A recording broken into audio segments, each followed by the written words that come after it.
Bien, muy buenos días a todos y a todas. Como podrán haber visto, estamos acá en la Plaza de la Constitución, en uno de los 400 puntos del censo a lo largo del país, para invitar a los ciudadanos y ciudadanas a dirigirse a estos puntos y así complementar este proceso del censo que, como bien saben, además termina el 30 de junio. Queda poco ya para su término.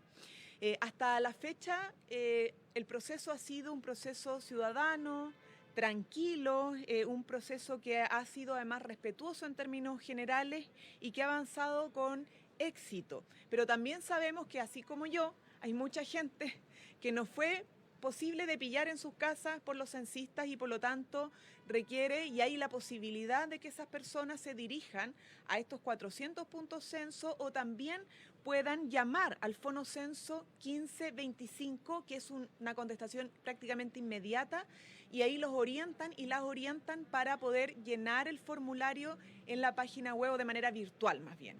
Y además tenemos alrededor de 10.000 censistas que, como Francisco me ha censado de muy buena manera, muy amablemente además, el día de hoy.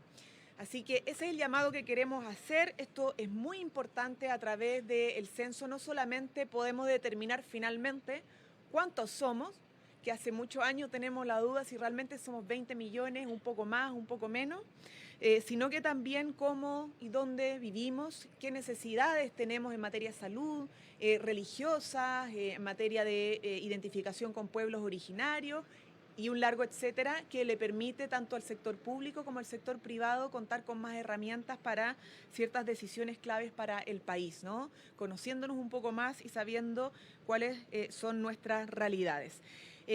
Recordar para terminar que para responder el cuestionario se requiere tener 18 años o más.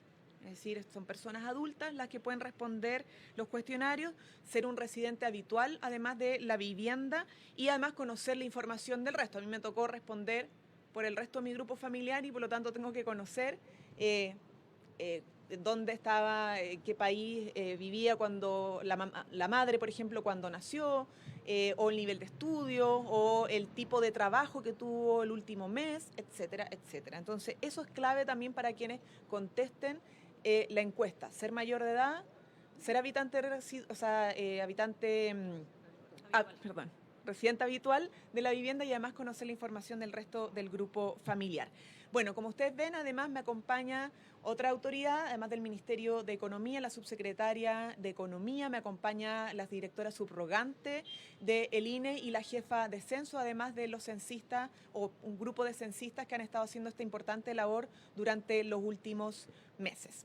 Les dejo ahora la palabra a ellos y a ellas más bien.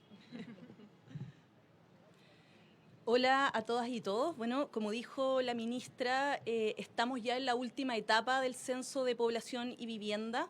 La verdad es que desde que inició este proceso censal en el mes de marzo, nuestro país ha dado claras señales de una gran responsabilidad ciudadana, abriendo la puerta a las y los censistas que han estado recorriendo todo nuestro país para poder aplicar el cuestionario censal.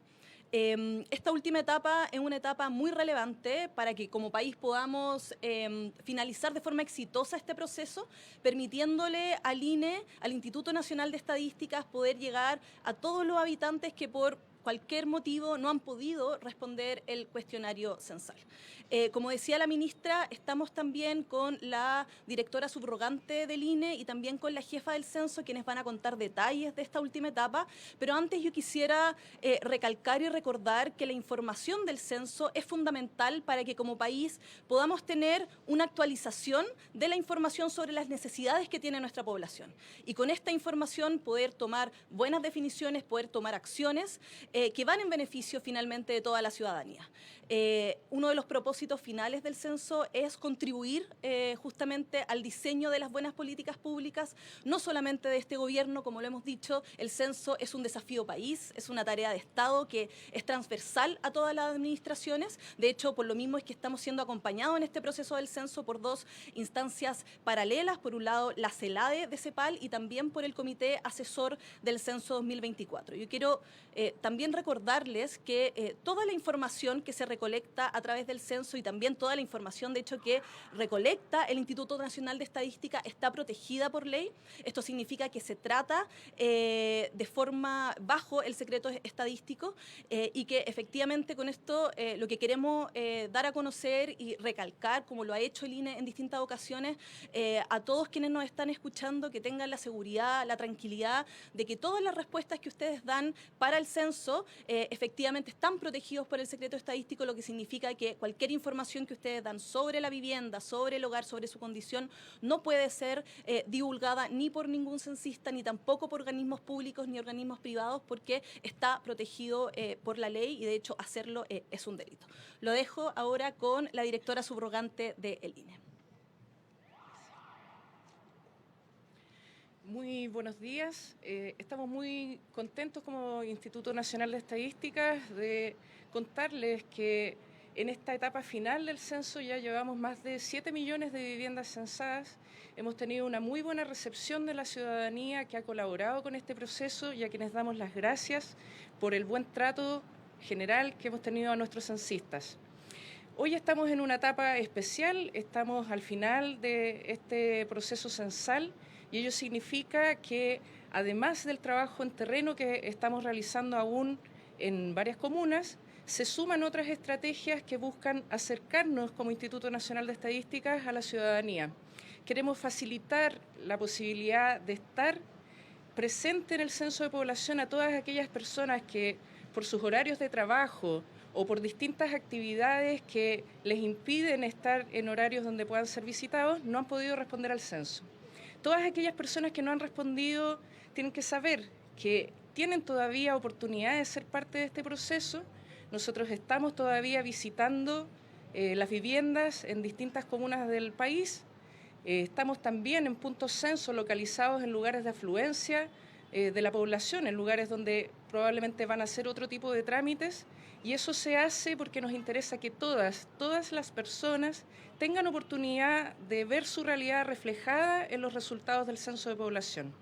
Estamos aquí en la Plaza de la Ciudadanía, donde gentilmente nos han permitido colocar uno de estos 400 stands del censo, y esto obviamente es un llamado a todas las personas que todavía no han sido censadas a que puedan aprovechar también estas oportunidades de los puntos censo o llamar al Fono Censo 1525 para pedir acceso al cuestionario en línea, de modo que puedan cumplir con este deber legal y cívico que es ser parte, responder por sí mismo y por todos los integrantes del hogar el censo de población y vivienda. Más detalles de este proceso los va a entregar la jefa censal, pero quisiera aprovechar de dar las gracias a todas las personas que nos han respondido y sobre todo insistir, es importante que toda la ciudadanía esté reflejada su realidad en este censo de población y nosotros no vamos a dejar ningún esfuerzo de hacer con tal de que esas realidades estén en los resultados del censo. Muchas gracias. Bueno, muy buenos días. Estamos aquí en uno de nuestros, como decía la directora, uno de nuestros 400 puntos censo, más de 400 puntos que tenemos desplegados a lo largo del país. Estamos tanto en puntos fijos, como es el caso de la Plaza de la Ciudadanía, pero también estamos en otros puntos donde hay más tránsito de población, como por ejemplo es el caso de 13 estaciones de metro en la región metropolitana. También estamos presentes en gran parte de los municipios de todo el territorio nacional y queremos invitarlos a poder acceder a estos puntos, si es que tienen tiempo, si es que pasan por ahí, si es que, no, por supuesto, no se han censado, que puedan hacerlo en los puntos ahí instalados, pero también un llamado importante a aquellas personas que tienen aún así poco tiempo, que no pueden necesariamente detenerse para poder acceder a los puntos, a que nos puedan llamar al Fono Censo 1525. Esto es una medida muy simple. Si ustedes llaman al 1525, van a tener que entregar el correo electrónico y les van a dar un código de acceso para poder censarse en línea en sus viviendas. Tenemos el deber de censarnos, es una responsabilidad hacerlo, tenemos que hacerlo para poder tener información precisa. Cuando tenemos necesidades locales, cuando tenemos necesidades de mayor seguridad, de mayor acceso a salud, se necesita la información del censo. Cuando estuvimos en la pandemia y llegaron las vacunas a las comunas, llegaron porque teníamos información censal. Bueno, por eso es importante responder el operativo, por eso es importante abrirle la puerta a los censistas que siguen visitando las viviendas, ir a los puntos censos que están distribuidos en todo el territorio nacional y también llamar al Fonocenso 1525. Muchas gracias. Muchas gracias. ¿Preguntas? Hola, buenos días. Buenos días. Me gustaría hacer preguntas primero por el censo. No sé si a la directora del censo, ¿dónde van a estar estos puntos? Si es que hay algunos fijos para que las personas sepan acercarse, por ejemplo, acá a la Plaza de la Ciudadanía. Y segundo, ¿cómo se va a corroborar que esas personas efectivamente no han sido censadas para no tener la doble información? Y me gustaría preguntarle a la directora del INE un balance. ¿Cuántos porcentajes de hogar, qué regiones, si es que hay alguna que está más al debe que el otro, para ir conociendo más o menos a días de que termine el censo cómo va ese proceso? Bueno, tenemos, como les decía, más de 400 puntos censo desplegados a lo largo del país. El detalle de los puntos censo que están fijos en un lugar durante todo este periodo lo pueden encontrar en la página censo2024.cl. Ahí pueden descargar la nómina desde Arica a Punta Arenas de cuáles son los puntos que están disponibles y también qué días y qué horarios. En el caso del punto censo aquí de la Plaza de la Ciudadanía vamos a estar hasta el día viernes y estamos entre las 10 de la mañana y las 7 de la tarde. También estamos fijos en 13 estaciones de metro, algunas de ellas en el Metro Los Héroes, en el Metro Santa Ana, en la estación de Tobalaba, en Plaza de Maipú, en Plaza de Puente Alto, así que ahí vamos a seguir instalados en cada uno de estos puntos durante los próximos días. Ah, perfecto. Cuando hacen la entrevista censal, varios de nosotros ya han respondido al censo, los que no pueden pasar aquí al stand o llamar. Les preguntamos la dirección y por lo tanto nosotros ya tenemos registradas todas las viviendas que ya hemos visitado y ahí vamos haciendo en la etapa de procesamiento censal las validaciones de dirección y también la misma información que se contesta dentro del operativo se utiliza en la etapa de procesamiento y validación. Es por eso, no solo por el chequeo de posibles duplicados, sino por muchos otros chequeos de procesamiento estadístico que una vez que terminamos de recorrer el territorio, empieza la etapa postcensal de procesamiento y nos demoramos unos meses en entregar los resultados, porque este trabajo es un trabajo que requiere un procesamiento dedicado por un largo periodo.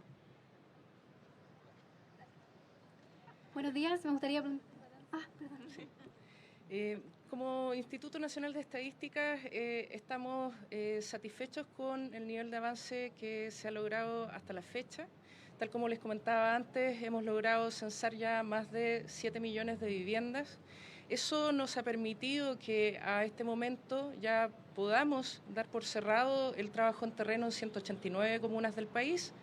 En el resto de las comunas, por supuesto, seguimos realizando todos estos trabajos en terreno, el punto censo y la posibilidad de responder a través del censo en línea, llamando al 1525 Fonocenso. Y entonces entendemos que es un proceso que, al igual que otros procesos censales y otras operaciones estadísticas, su etapa final ciertamente es muy crítica y por eso también el llamado a las personas a que, si no han sido censadas, puedan participar, pues no se queden fuera de este proceso. El proceso, cualquier operación estadística y este censo también, hacia el final se vuelve un poco más dificultoso y eso es normal porque quedan pendientes aquellas personas que tienen horarios distintos a los de la generalidad de las personas. Y eso pasa en todos los operativos y entonces por eso es que nosotros hemos decidido acercar el operativo a la ciudadanía para hacer más fácil que esas realidades también sean parte del censo población. En general estamos tranquilos, seguimos muy activos trabajando porque no queremos que nadie quede fuera. Buenos días, para la ministra. Me gustaría Buenos días. preguntarle qué está ocurriendo con los sectores que están siendo más riesgosos para el proceso del censo. Por ejemplo, Temucuicú y en la Araucanía, donde rechazaron abiertamente su postura al proceso. Sí, va a contestar la jefa del censo. ¿Y el medio, por favor? Para Radio UC. ¿Radio? UC. UC. Ah, ya. Muchas gracias. Bueno, nos han preguntado varias veces sobre los distintos territorios del país. Nosotros contarles que el operativo del censo, si bien parte en terreno el 9 de marzo, hace más de un año venimos trabajando con distintas comunidades, tanto de pueblos originarios como de campamentos u otros territorios, para poder vincularnos previamente y poder ver cuáles son todas las metodologías posibles para realizar el desafío que tenemos, que es que todas las personas puedan ser censadas dentro del territorio nacional. Esta tarea no ha terminado, nosotros seguimos, así que sigue la invitación a responder el censo. Y por supuesto, situaciones más específicas respecto a un grupo u otro es parte de lo que podremos entregar una vez procesada la información y cuando sea el momento de la entrega de los resultados. Siguiente. Hola, buenos días. Ministra Vallejo pregunta, ¿cuáles son las razones del gobierno para mantener en su cargo al embajador de Chile en España, Javier Velasco, y cuál es el tipo de confianza que se le tiene depositada? Porque el canciller esta mañana indicó que esperábamos que no haya otro error. Bueno, el propio canciller se pronunció al respecto, tanto cuando surge el debate en torno a la entrevista del embajador, fue muy claro en señalar que no se iba a pronunciar hasta conocer un informe que se le solicitó al propio embajador sobre el contexto y el fondo del contenido de la entrevista que dio. Ese informe, según lo reportado por la Cancillería, ya llegó a la Cancillería y sobre eso el canciller hizo su evaluación y tomó la decisión. Creo que no está de más reforzar el llamado que ha hecho el propio canciller o lo señalado por el propio canciller de que este tipo de errores no se tienen que volver a repetir. ¿Y la confianza del Ejecutivo es plena en el embajador? Es que es una decisión que respetamos, todo ha estado en manos de Cancillería la evaluación y por lo tanto si es que continúa en su cargo siempre es porque se deposita una confianza independientemente de el llamado a no seguir cometiendo los errores. Pero nosotros respetamos estas definiciones, esto lo analizó la Cancillería, el propio canciller, y él se ha pronunciado al respecto. Ministra, muy buenos días. Quisiera 24. preguntarle sobre las reacciones que ha generado la decisión de mantener al embajador. Desde la oposición hay algunos que dicen incluso que esto responde a que él es amigo del presidente y a la relación que tiene con el mandatario. Pero en el oficialismo también ha habido críticas, dicen que ¿cuántas advertencias se le van a dar frente a otras situaciones también que se han dado en el pasado? Sobre la primera crítica, diría que me parece una falta de respeto a un canciller de larga trayectoria, que no toma sus decisiones en función de relaciones de amistad. Nunca lo ha hecho y nunca lo hará. Y bastaría solo con conocerlo a él un poco más, su trayectoria diplomática, su conocimiento, su profesionalismo, para descartar inmediatamente algún sesgo de ese tipo. ¿Sobre el oficialismo, ministra? O sea, la verdad es que eso también es una evaluación propia que hace Cancillería. Nosotros esperamos que las autoridades, cuando cometen errores y se les dan otras oportunidades, no vuelvan a cometerlo. El resto es hacer política ficción. Buenos días, ministra. Me gustaría preguntarle a propósito de estos chats que se han dado a conocer y reflejan tráfico de influencias en la nominación de nombramientos del Poder Judicial. Hoy hay un pleno extraordinario en la Corte Suprema para abordar esa temática y quería consultarle en el gobierno cómo ven este tema de las filtraciones y si creen que es necesario avanzar en una reforma al sistema de nombramientos en el Poder Judicial. Y también aprovechando el vínculo que tiene este tema, ¿existe inquietud en el Ejecutivo a propósito de los nombramientos que aún están pendientes como Contralor y Director de Senapred? Y si se sabrá en rigor cuáles serán los nombres que titularán estos temas a la brevedad. Bueno, sobre lo último se ha estado trabajando durante meses para tener las mejores propuestas de nombramiento en instituciones que son clave. Una de ellas es la Contraloría, que sigue funcionando bien como institución, independientemente de la subrogancia, eso lo valoramos sin lugar a duda, al mando de la Contralora subrogante Dorothy Pérez. Y en eso ha estado trabajando tanto Justicia como la Secretaría General de la Presidencia, que llevan el tema principalmente de los nombramientos. Ahora, lo segundo, hay que separar las aguas, ¿no? Y esto hay que ser muy responsables, porque una cosa es la investigación y que se requiere que avance para esclarecer y terminar sancionando los hechos que hemos conocido a través de los medios de comunicación y que son sumamente graves. Y otra es la discusión de una reforma al sistema de nombramiento sobre la cual estamos de acuerdo y se están evaluando distintas propuestas, hay muchas sobre la mesa. En esto hay que ser rigurosos porque tenemos propuestas desde los procesos constitucionales hasta propuestas que venían del ex gobierno Sebastián Piñera, las propuestas que surgieron de la Comisión Jara Quemada y otras iniciativas incluso parlamentarias o de expertos y expertas que han ido surgiendo en el último tiempo, todas tienen sus complicaciones, ninguna tiene la bala de plata y por lo tanto lo que se requiere en esta etapa por parte del Ejecutivo es poder analizarlas decantadamente, cosa de avanzar en un sistema de nombramiento que funcione y revisando también la experiencia comparada, ¿no? Han habido cambios en otros países y también los propios cambios han tenido sus propios problemas, ¿no? Entonces, sí, como gobierno estamos de acuerdo, ya hemos avanzado con un cambio al sistema de nombramiento de notarios, que ha sido una discusión difícil en sí misma, y por lo tanto entendemos que es importante avanzar en una mirada más amplia respecto a los sistemas de nombramiento y responsable. Pero que esta discusión no termine afectando, entorpeciendo el proceso de investigación y el proceso judicial, ¿eh? Que creemos que eso tiene que seguir avanzando y no perder de vista que, aunque cambiemos el sistema de nombramiento, la justicia, bajo las normas actuales, tiene que operar, trabajar y resolver o determinar la posible comisión de delitos como el tráfico de influencia. Buenos días, ministra, ¿qué tal? Quería pedirle si nos puede actualizar un poco en qué van las conversaciones con el Congreso respecto de una eventual reforma al sistema político y si, en el marco, cierto, de lo que decía mi compañero, si es que el gobierno se va a tomar parte activa, digamos, con propuestas respecto del cambio al sistema de nombramiento en el Poder Judicial. Bueno, ustedes saben que el presidente de la República, el presidente Gabriel Boric, mandató al ministro secretario general de la Presidencia a encabezar estas conversaciones.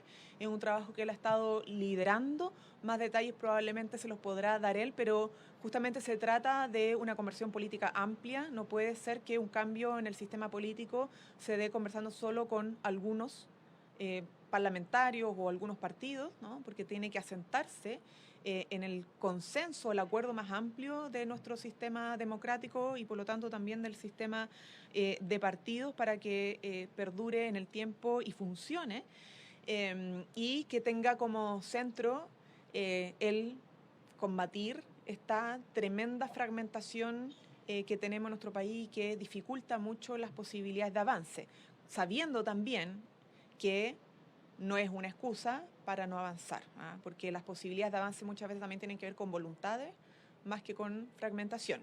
Pero no hemos tomado esto en serio y el ministro secretario general de la Presidencia, Álvaro Elizalde, el que está llevando estas conversaciones, cualquier novedad probablemente él se las va a comunicar. ¿Cómo está, ministra? Buenos días. Buenos Le quería días. preguntar con respecto a este estudio que se encarga a la empresa Datavoz sin licitación pública. También se apunta a que hay una cláusula de secretismo. ¿Por qué se hace esta licitación de manera directa y para qué es este estudio? Bueno, primero señalar que estos contratos son públicos, están de hecho en el portal de compras públicas y por lo tanto cualquier persona puede acceder a estos contratos y los montos.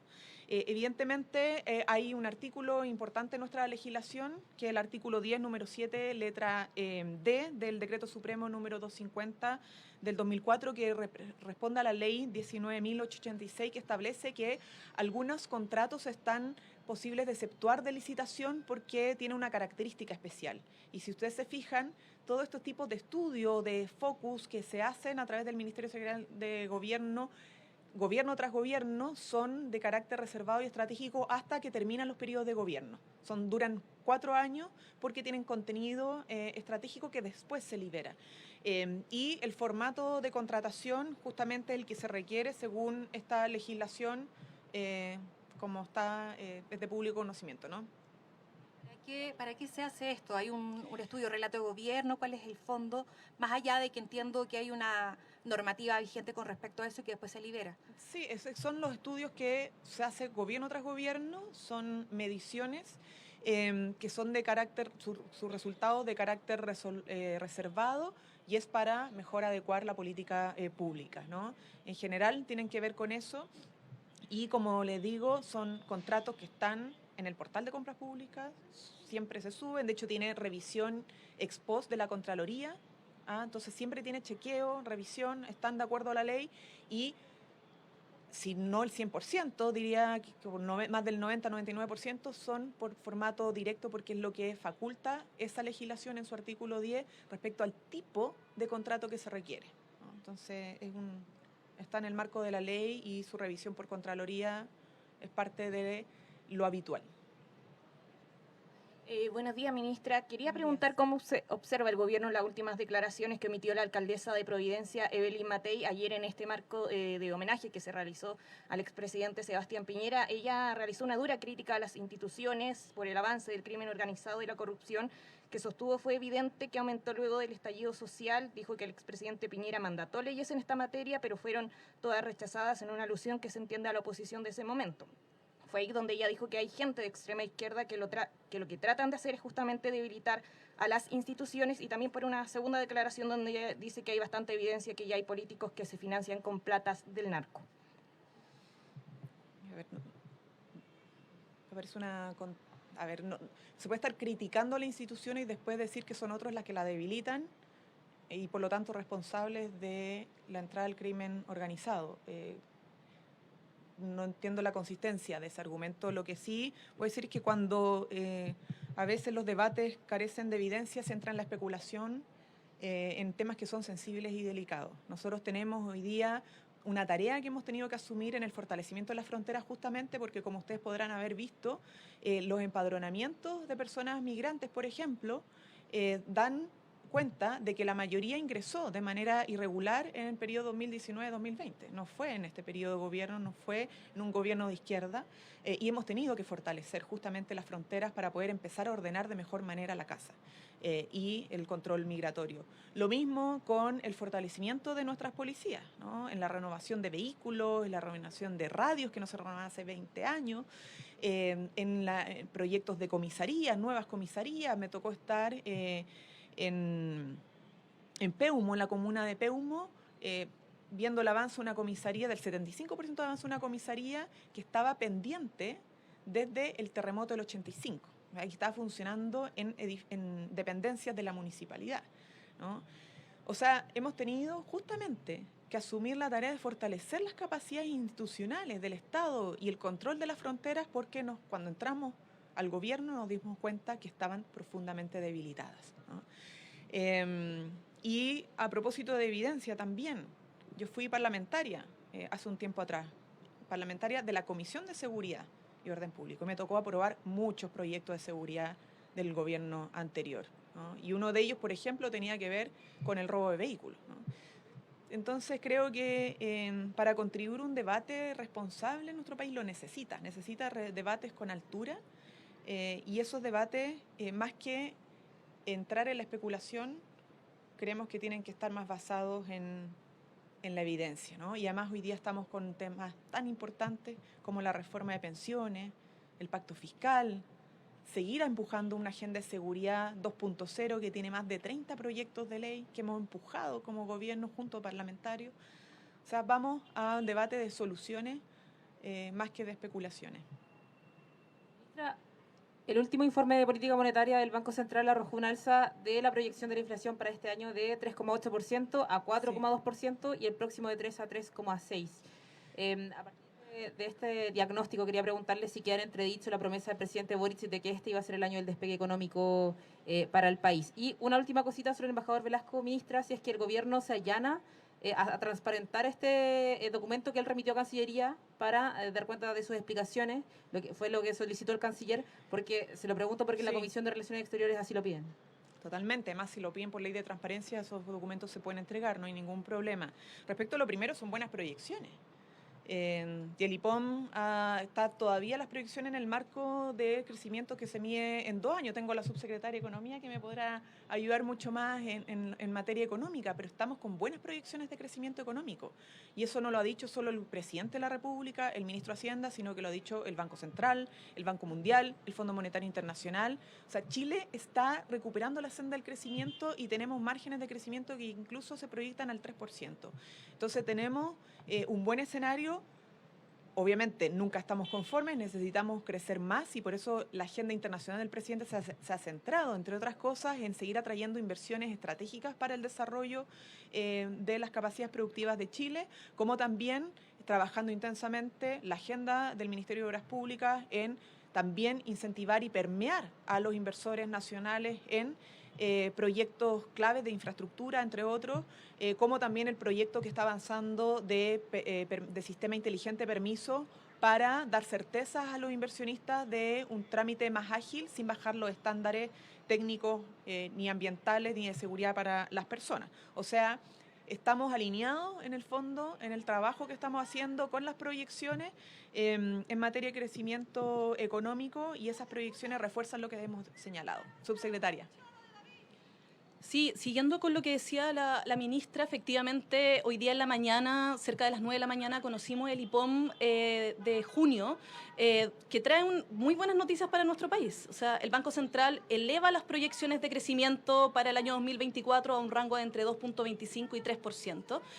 Y esto nos vuelve a recordar que todas las proyecciones más fatalistas que dieron algunos efectivamente quedan de lado. O sea, llevamos varios meses donde nuestro país está dando muestras de un mejor desempeño económico, no solamente en actividad, recordar que este año y el año pasado son los años que han tenido mejores cifras de inversión extranjera directa en los últimos 10 años, lo que da cuenta de que los inversionistas extranjeros están viendo efectivamente con mucho ánimo a nuestro país, y también recordar en materia de inflación que el rango meta 2 años se mantiene, y por lo tanto estas proyecciones y estos datos no es que nos dejen a nosotros pasivos como gobierno, sino como señalaba la ministra, estamos desplegados en las regiones con los gabinetes pro crecimiento empleo regional, con el Fast Track económico, el proyecto de ley marco de autorizaciones sectoriales también avanza, justamente para que el crecimiento económico de este año pueda también proyectarse y llegar a todos los hogares de nuestro país.